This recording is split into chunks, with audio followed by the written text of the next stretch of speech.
Salve Sobat Laici Studio Channel, jumpa lagi di channel kesayangan kalian yang membahas kisah rasul-rasul dan penerus mereka. Video kita kali ini kita akan mengulas sekilas dan membahas bagaimana akhir perjalanan dari Rasul Yakobus muda selaku Uskup Yerusalem.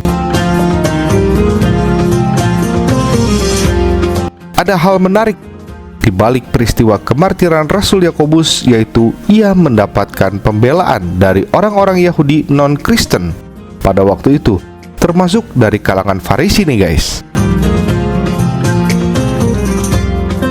Oleh karena itu, admin sangat tertarik ingin mengulas dan merekonstruksi kisah kemartirannya secara mendalam berdasarkan catatan bapak-bapak gereja dan juga catatan dari sejarawan Yahudi yakni Flavius Josephus.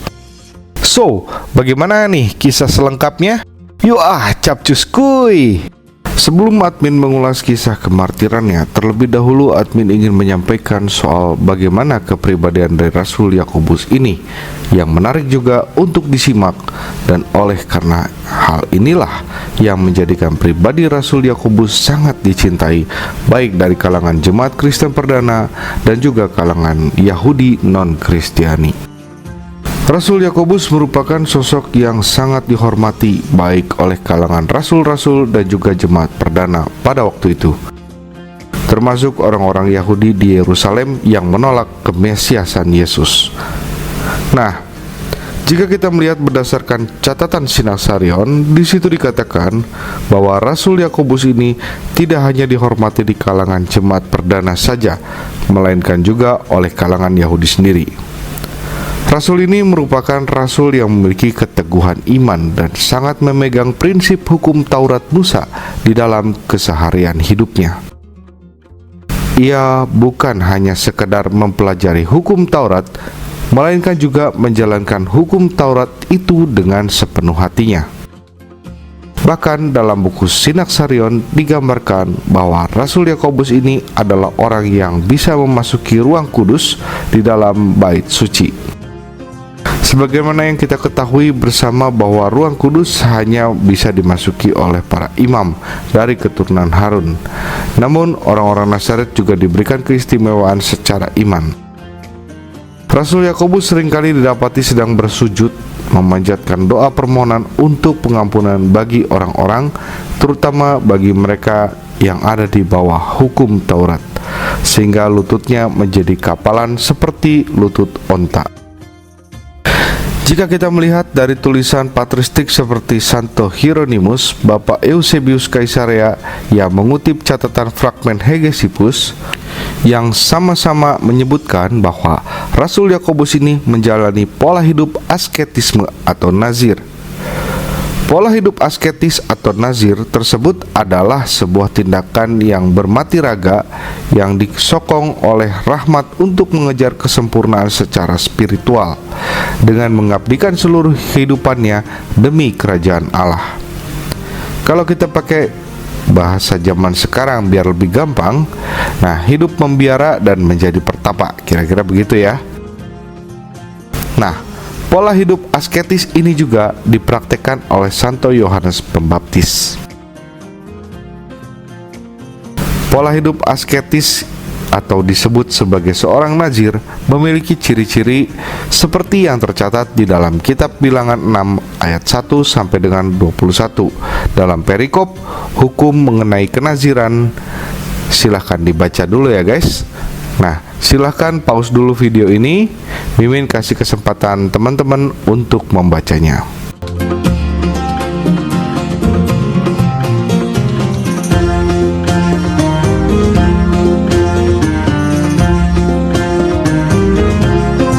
Oke, kalau sudah, yuk kita lanjut mengenai gaya hidup asketis yang dijalankan oleh Rasul Yakobus berdasarkan catatan bapak-bapak gereja seperti Santo Hieronymus atau Santo Jerome dalam bukunya De Vilis Illustribus yang mengutip Historia Ecclesiastica tulisan Bapak Eusebius, dan mereka mengutip dari tulisan karya Hegesippus yang ditulis sekitar antara tahun 110 hingga 180 Masehi, disebutkan sebagai berikut.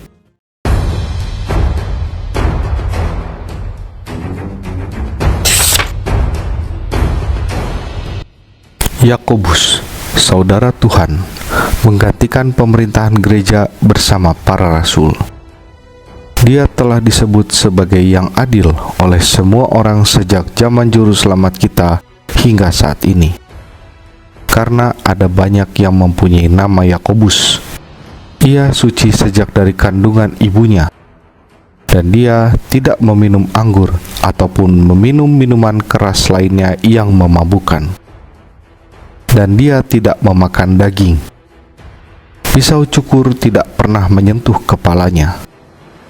Dia tidak meminyaki badannya, tidak pula mandi. Dialah satu-satunya orang yang diizinkan memasuki tempat kudus, karena dia tidak mengenakan pakaian dari serat bulu domba, melainkan hanya pakaian dari kain lenan halus. Saya tegaskan, dialah satu-satunya orang yang rajin memasuki bait Allah, dan dia bisa didapati sedang berlutut memohon ampunan bagi orang-orang, sampai-sampai kulit lututnya menebal seperti dengkul unta, lantaran terus-menerus berlutut menyembah Allah dan memohon ampunan bagi orang-orang. Karena keadilannya yang sangat besar, ia disebut yang adil dan oblias, yang dalam bahasa Yunani berarti benteng rakyat dan keadilan, sesuai dengan apa yang dinyatakan oleh para nabi mengenai dia. Nah, itulah sedikit ulasan singkat mengenai kepribadian Rasul Yakobus dari pola hidup asketis yang dijalaninya. Menarik bukan? Nah, ada yang tertarik untuk mencoba gaya hidup asketis seperti Rasul Yakobus ini, guys? Kalau Mimin jujur deh, nggak kuat.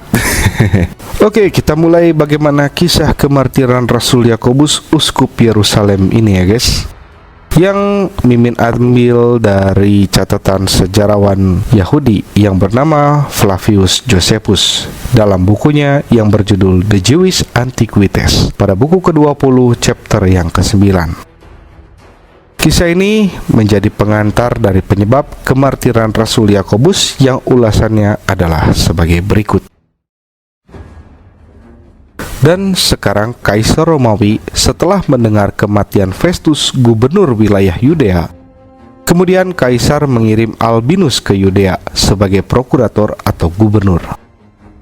Namun di sisi lain, Raja Herodes Agripa ke-1 mencabut jabatan imam besar Yusuf dan menganugerahkan suksesi martabat tersebut kepada putra Ananus yang disebut juga Ananus. Sekarang ada laporan bahwa Ananus tertua ini terbukti sebagai orang yang paling beruntung, karena dia mempunyai 5 orang putra yang semuanya telah menjalankan tugas sebagai imam besar bagi Allah, dan yang telah lama menikmati martabat itu, yang belum pernah terjadi pada imam besar yang lain. Tetapi Ananus yang lebih muda ini, ia mengambil jabatan imamat tinggi, adalah orang yang berwatak nekat, lagi tidak bertenggang rasa. Dia juga berasal dari sekte Saduki, golongan yang sangat kaku bila mana menghakimi pelanggar, melebihi golongan Yahudi lainnya. Sebagaimana telah kita amati, oleh karena itu berangkat dari tabiat semacam inilah Ananus merasa mendapatkan kesempatan jitu untuk menjalankan kewenangannya. Festus kini sudah meninggal dan Albinus masih dalam perjalanan.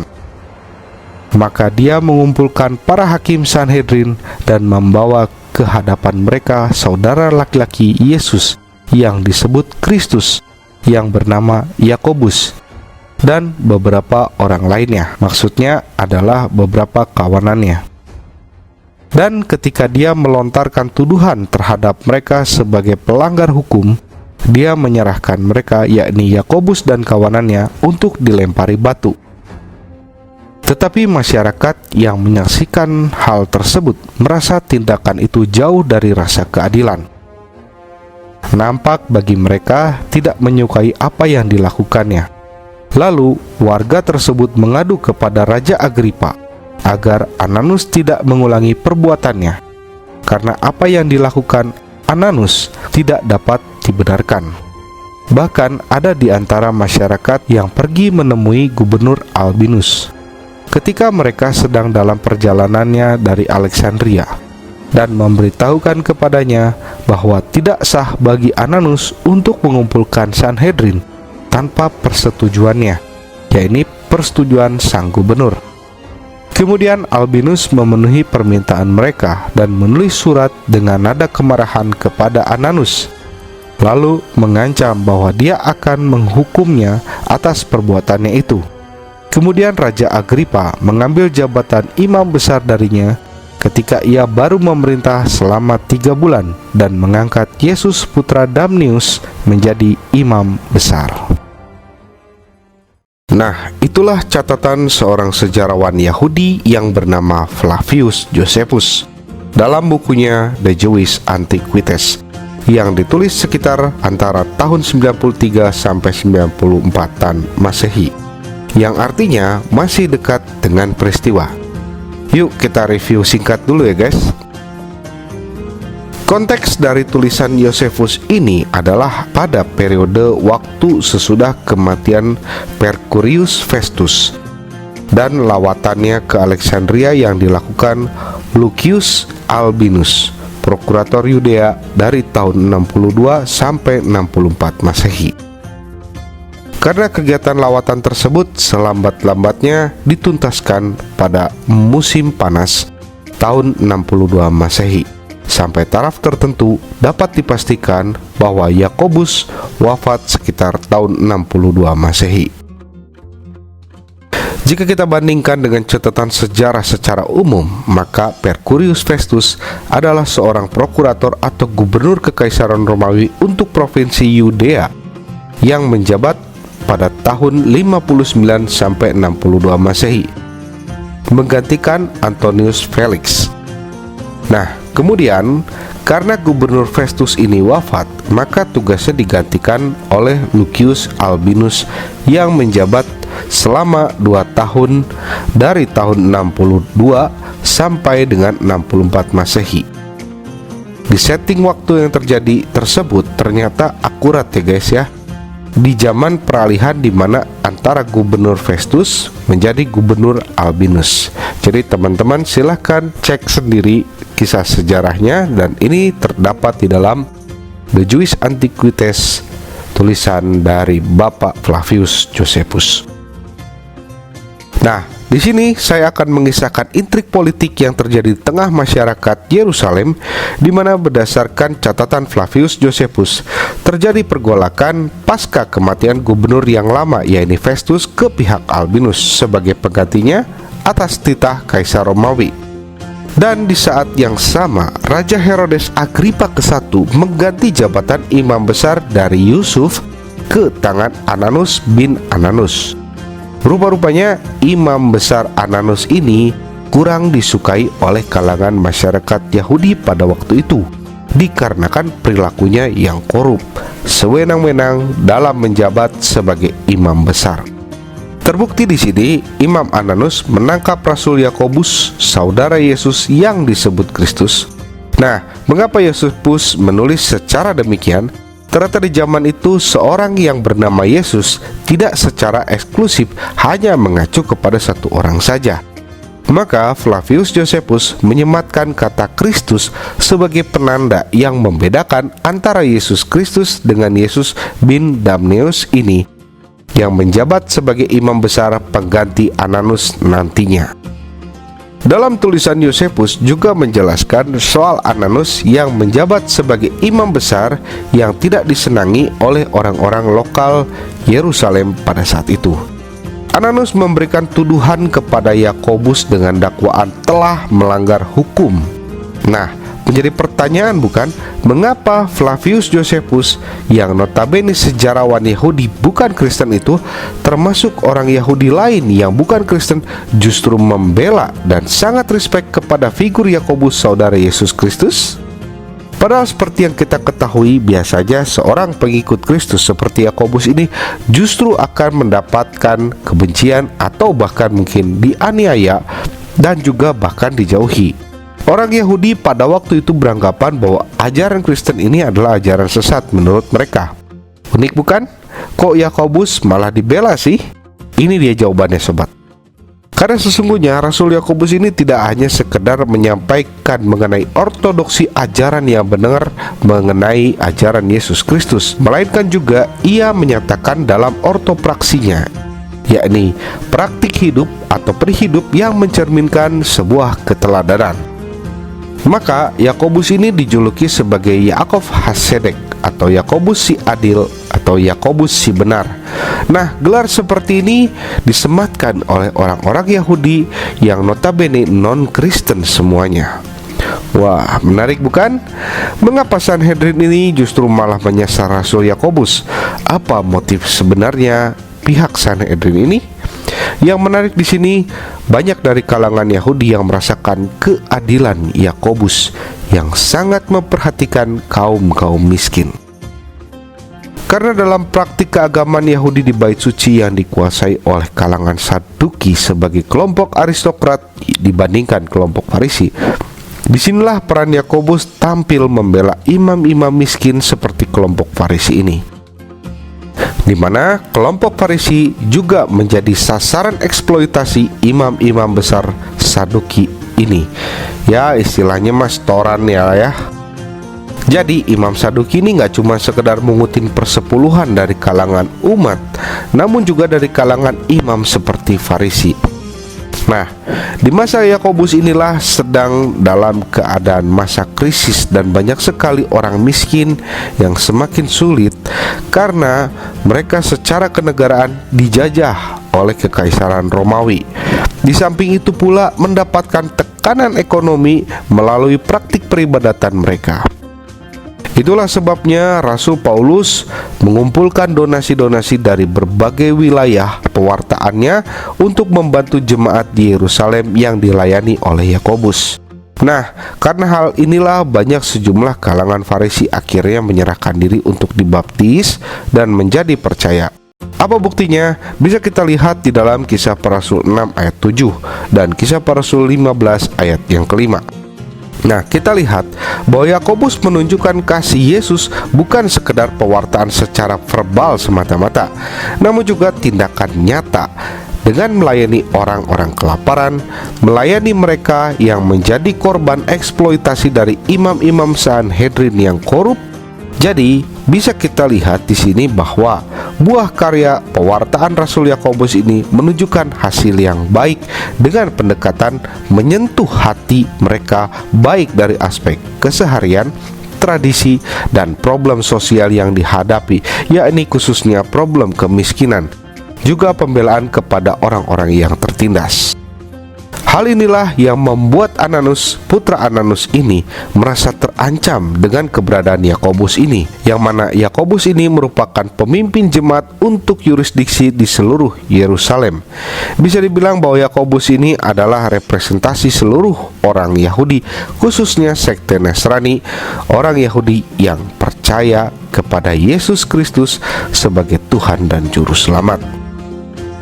Ancaman keberadaan Rasul Yakobus ini dianggap serius oleh Ananus karena ancaman hegemoni atau pengaruh Ananus menjadi jatuh dan sekaligus kepentingan ekonominya akan terganggu. Maka kemudian dicari-carilah kesalahan Yakobus agar ia bisa dijatuhi hukuman mati. Nah, untuk reka adegan bagaimana Yakobus ini dijatuhi hukuman mati, yuk kita simak fragmen from his 5 books of commentaries on the Acts of the Church karya dari Hegesippus yang tulisannya dikutip oleh Bapak Gereja seperti Eusebius dan juga Santo Jerome. Bahkan Sinaksarion dari Ortodoks Yunani pun turut mengutipnya. Berikut adalah kisahnya. Sekarang beberapa orang dari 7 sekte yang ada di antara orang-orang yang telah saya jelaskan sebelumnya dalam catatan bertanya kepadanya, "Siapakah Yesus itu?" Dan Yakobus menjawab bahwa dia adalah Juru Selamat. Akibat jawaban ini, beberapa orang percaya percaya bahwa Yesus adalah Kristus. Namun sekte-sekte yang disebutkan sebelumnya tidak percaya, baik pada kebangkitan maupun kedatangan yang esa untuk membalas setiap orang sesuai dengan perbuatannya. Tetapi mereka yang percaya karena kesaksian Yakobus. Jadi, ketika banyak orang di kalangan penguasa percaya, terjadilah keributan di antara orang-orang Yahudi, ahli-ahli Taurat, dan orang-orang Farisi yang berkata, "Sedikit lagi maka semua orang akan menantikan Yesus sebagai Mesias." Oleh karena itu, mereka datang bersama-sama kepada Yakobus dan berkata, "Kami mohon kepadamu, tahanlah orang-orang ini, karena pendapat mereka tentang Yesus telah salah, seolah-olah dia adalah Mesias. Kami mohon kepadamu untuk meyakinkan semua orang yang datang ke sini pada hari Paskah mengenai Yesus, sebab kami semua mendengar bujukanmu, sebab kami dan seluruh bangsa memberi kesaksian kepadamu bahwa engkau adil dan tidak memihak kepada siapapun. Oleh karena itu, yakinkanlah engkau orang-orang agar tidak mempunyai pendapat yang salah tentang Yesus.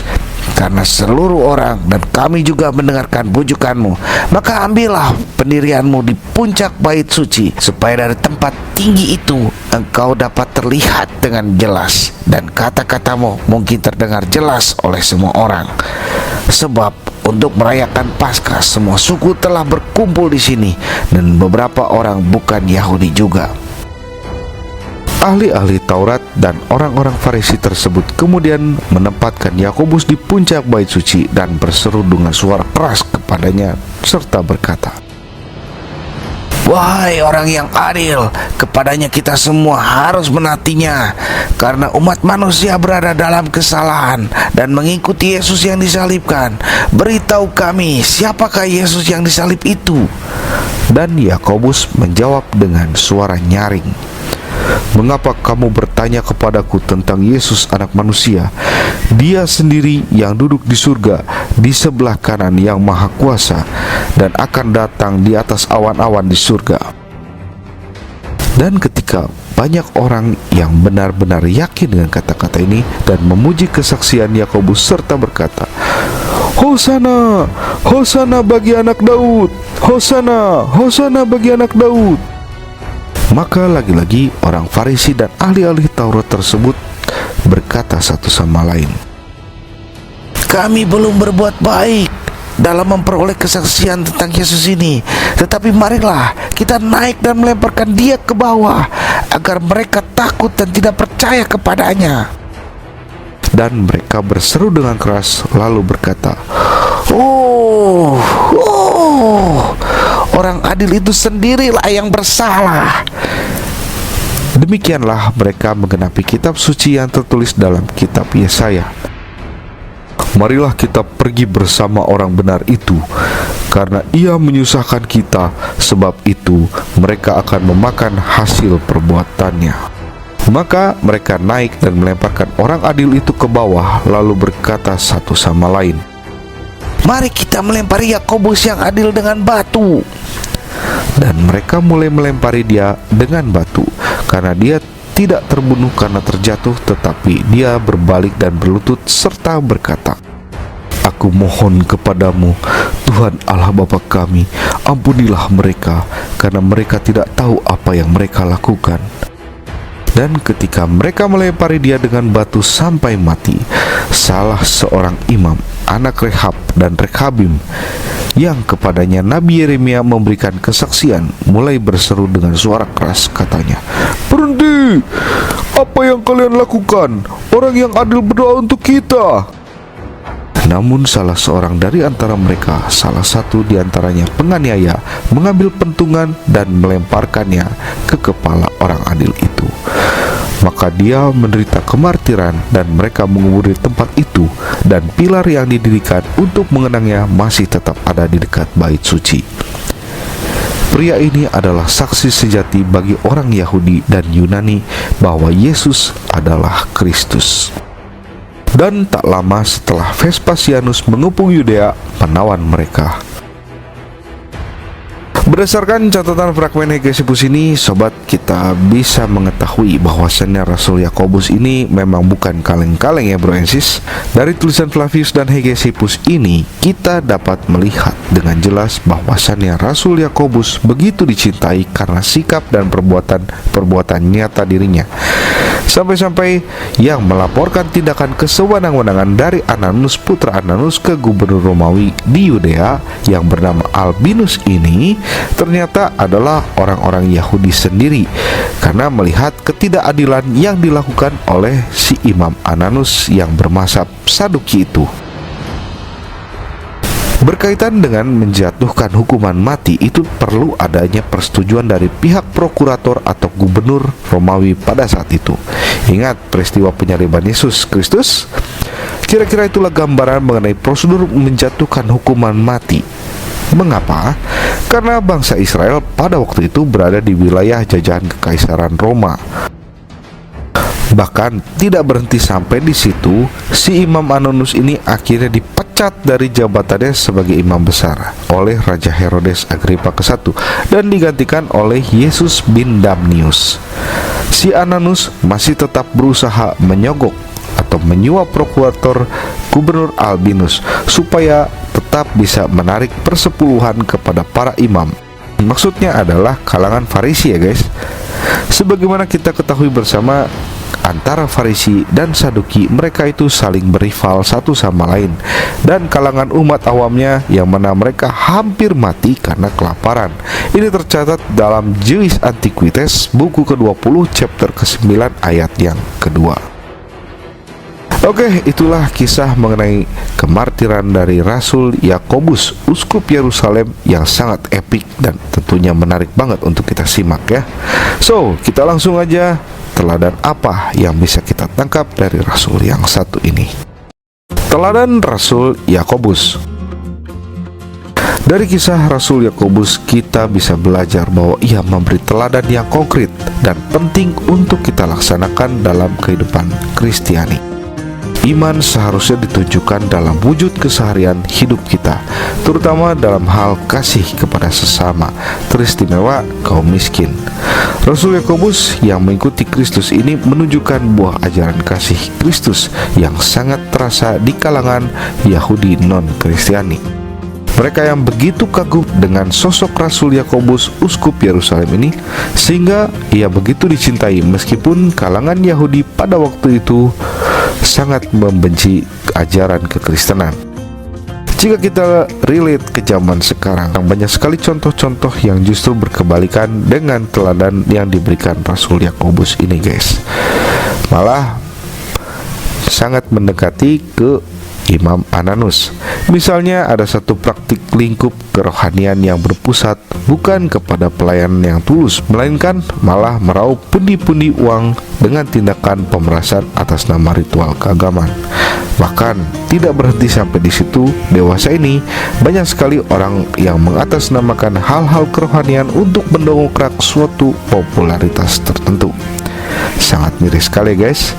Semoga dengan adanya kisah Rasul Yakobus ini menginspirasi kembali ingatan kita pentingnya sebuah integritas, khususnya dalam mewartakan kasih Kristus. Dan jika kita melihat buah nyata gereja yang didirikan Kristus yang meneladani semangat Rasul Yakobus, salah satunya adalah dengan keluarnya ajaran sosial gereja. Semoga video ini bermanfaat buat kita semua. Saya Antonius, admin dari Laici Studio Channel, pamit undur diri dari hadapan Anda. Terima kasih. Oke, sampai jumpa lagi di video selanjutnya. Bagi kamu yang merasa terberkati oleh channel ini, jangan lupa klik tombol jempol ke atas atau tombol like-nya kalau kamu suka dengan video ini, dan klik tombol subscribe supaya kamu bisa terus pantau perkembangan video selanjutnya. Berikan juga komentar dan saranmu di kolom komentar. Tuhan Yesus memberkati.